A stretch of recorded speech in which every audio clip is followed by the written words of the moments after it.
یہ کہا جاتا ہے خاص طور پر آج کے خاص ماحول پاکستان میں کہ سیاستدان بھی کم عقل ہوتے ہیں، بیوروکریسی والے تو ہوتے ہی ان پڑھ ہیں، اسٹیبلشمنٹ بھی عقل سے پیدل ہوتی ہے۔ اگر کسی کے پاس کوئی صحیح علم ہے، منزل کو پانے کے لیے کوئی بہتر راستہ ہے، پاکستان کو آگے لے کر جانے کے لیے کوئی پلان ہے، تو وہ صرف اور صرف علماء یعنی مولویوں کے پاس ہے۔ لیکن حیرت کی بات ہے، جب پاکستان بن رہا تھا، جب یہی ملک بن رہا تھا، تو ایک دو کے علاوہ 99% مولوی حضرات پاکستان کے خلاف تھے۔ دو قومی نظریے کی بجائے ایک قومی نظریے پر جان چھڑکتے تھے، اور جو ایسا نہیں کرتا تھا، اس وقت جو ایسا نہیں کرتا تھا، چاہے وہ کوئی سیاستدان ہو، چاہے کوئی عام آدمی ہو، اور چاہے کوئی عالم ہی کیوں نہ ہو، یہ 99% مولانا حضرات اس شخص کی جان لینے تک آ جاتے تھے۔ یہ تمام ریکارڈ تاریخ کا حصہ ہے۔ 20ویں صدی کے جو مسلمانوں کی سب سے بڑی مذہبی جماعت جمعیت علماء ہند، مسلم لیگ نہیں، کانگریس کے ساتھ تھی۔ یہی نہیں، مخالفت کی ہر حد کراس کرتے ہوئے اس جماعت کے اکابرین نے قائد اعظم مسٹر جناح پر انگریزوں کا ایجنٹ ہونے کا کفر کا فتویٰ بھی لگایا تھا۔ انہی میں سے ایک عالم، بڑے عالم مولانا ابوالکلام آزاد بھی تھے۔ پاکستان بننے سے ایک سال پہلے مولانا ابوالکلام آزاد نے معروف صحافی آغا شورش کاشمیری کو انٹرویو دیتے ہوئے یہ کہا تھا، پاکستان 25 سال بعد ٹوٹ جائے گا، اور یہ پیشن گوئی سچ ثابت ہوئی۔ ایسا سچ مچ ہو گیا تھا۔ 16 دسمبر کو پاکستان کا ایک حصہ اس سے الگ ہو گیا تھا۔ مولانا ابوالکلام آزاد کی یہ پیشن گوئی سچ ثابت ہونے کے پیچھے کیا وجہ ہے، اور مولانا کی پاکستان اور ہندوستان کے بارے میں دوسری کون کون سی پیشن گوئیاں بھی سچ ثابت کیوں ہو رہی ہیں؟ یہاں میں وضاحت کرتا چلوں کہ میرا مقصد کسی کی شان میں گستاخی کرنا نہیں ہے، کسی عالم کی شان میں گستاخی کرنا نہیں ہے، نہ ہی گڑھے مردے اکھاڑنا ہے، بلکہ صرف حقیقت کو آپ کے سامنے رکھنا ہے، کیونکہ یہ عوام کا حق ہے کہ جو کچھ ہوتا رہا یا جو ہو رہا ہے، بطور ایک جرنلسٹ وہ آپ کے سامنے ہم رکھیں۔ میں ہوں سجاد پیرزادہ، اور آپ دیکھ رہے ہیں ہمارا official YouTube channel Sajjad Pirzada. Channel کو سبسکرائب کر لیجئے تاکہ ہر پروگرام کا نوٹیفیکیشن آپ تک پہنچ سکے۔ مولانا ابوالکلام آزاد جمعیت علماء ہند اور کانگریس کے پلیٹ فارم سے ہندوستان کی انگریزوں سے آزادی کے ساتھ ساتھ متحدہ ہندوستان کے لیے بھی کوششیں کرتے رہے۔ ان کے خیال میں متحدہ ہندوستان کی تقسیم سے مسلمان کمزور ہو کر اقلیت میں بدل جائیں گے، جبکہ تقسیم نہ صرف مسلمانوں کو نقصان کرے گی، بلکہ تقسیم کے نتیجے میں مسلمان متحدہ ہندوستان میں اقلیت نہیں بلکہ دوسری بڑی اکثریت ہوں گے۔ تاہم ان کے اس سیاسی فلسفے سے مسلم لیگ نے اتفاق نہیں کیا، اور متحدہ ہندوستان کے تصور کو رد کرتے ہوئے الگ وطن کے مطالبے پر مسلم لیگ والے قائم رہے۔ یہاں تک کہ قائد اعظم نے ایک مرحلے پر مولانا آزاد کو کانگریس کا شو بوائے بھی کہا، لیکن مولانا آزاد نے اپنے موقف پر قائم رہتے ہوئے پاکستان کے مطالبے کی حمایت نہیں کی۔ مولانا آزاد نے پاکستان کے مطالبے کے حوالے سے اپنے خیالات کا اظہار مختلف مقامات پر اپنی تقاریر میں بہت ڈیٹیل کے ساتھ کیا۔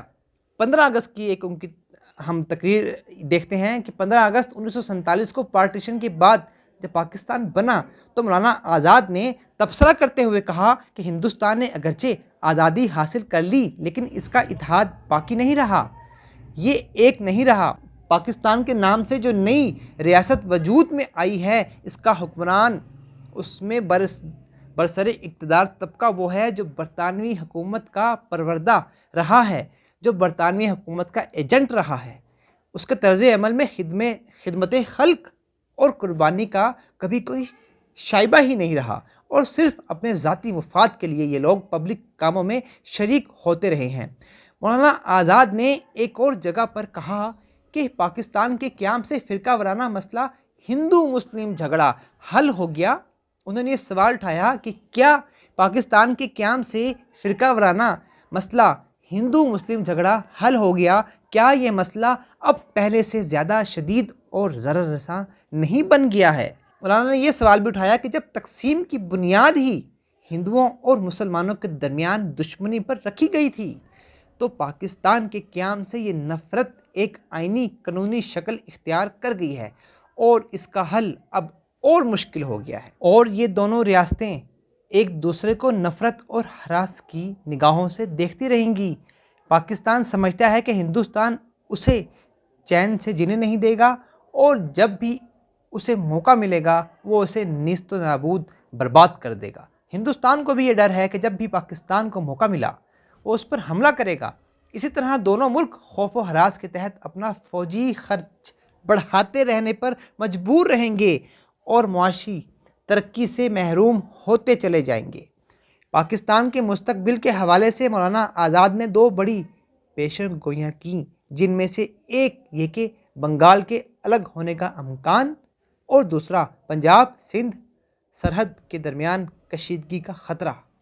مولانا آزاد نے اس پر بات کرتے ہوئے کہا کہ شاید مسٹر جناح اور ان کے ساتھی یہ سمجھ نہیں پائے ہیں کہ زمینی جغرافیائی صورتحال ان کے موافق نہیں ہے۔ سارے بر صغیر میں مسلمان اس طرح بکھرے ہوئے تھے کہ صرف ایک ہی علاقے میں ان کی الگ ریاست کا قیام ممکن نہیں تھا۔ مسلمان مشرق اور شمال مغرب کے علاقوں میں اکثریت میں تھے، لیکن یہ دونوں علاقے کسی جگہ بھی ایک دوسرے سے ساتھ نہیں ہیں اور یہاں کے لوگ مذہب کے سوا ہر لحاظ سے ایک دوسرے سے بالکل مختلف ہیں۔ یہ بات کہ صرف مذہبی یکجہتی دو ایسے علاقوں کو متحد اکٹھا رکھنے کے لیے کافی ہے جو زمینی جغرافیائی معاشی لسانی اور معاشرتی اعتبار سے ایک دوسرے سے بالکل مختلف ہوں۔ فریب دہی اور خود فریبی خود کو دھوکہ دینے سے کم نہیں ہے۔ بے شک اسلامی تعلیمات نسلی لسانی معاشی اور سیاسی حد بندیوں سے بالا تر ہیں، لیکن تاریخ گواہ ہے کہ زیادہ سے زیادہ پہلی صدی کو چھوڑ کر سارے مسلمان ممالک صرف اسلام کی بنیاد پر اپنے آپ کو ایک نہیں کر سکے۔ کون توقع کر سکتا ہے کہ مشرقی اور مغربی پاکستان کے اختلافات دور ہو جائیں گے اور یہ دونوں علاقے ایک قوم بن جائیں گے؟ مغربی ویسٹ پاکستان کے اندر بھی سندھ پنجاب سرحد اپنے اپنے الگ مفاد اور مقاصد کے لیے کوشش نہیں کریں گے۔ تاہم پاکستان کی نئی ریاست اب ایک حقیقت ہے اور ہندوستان اور پاکستان دونوں کا فائدہ اور سلامتی اسی میں ہے کہ دونوں دوستانہ تعلقات بڑھائیں اور مل جل کر چلیں۔ اس کے علاوہ کوئی اور پالیسی اپنائی گئی تو وہ نئے اور بڑے رنج و غم مصیبتوں کا سبب بن سکتی ہے۔ مولانا ابوالکلام آزاد کے سیاسی موقف پر آپ جو چاہے رائے قائم کریں، لیکن مولانا آزاد کی اس بات سے کسی کو انکار ممکن نہیں کہ ہندوستان اور پاکستان دونوں کا فائدہ اور سلامتی اسی میں ہے کہ ایک دوسرے کے ساتھ دوستانہ تعلقات آگے بڑھائیں اور مل کر چلیں۔ اس کے خلاف کوئی پالیسی اپنائی گئی تو وہ نئے اور بڑے رنج و غم مصیبتوں کا باعث بن سکتی ہے۔ مولانا آزاد کی تجویز آپ کے سامنے ہے اور فیصلہ بھی آپ کے ہاتھوں میں ہے، ابھی کچھ نہیں بگڑا۔ ویسے یاد رہے کہ مولانا آزاد کی پہلے کی گئی باتوں کو وقت نے ثابت کیا اور وہ ٹھیک تھیں۔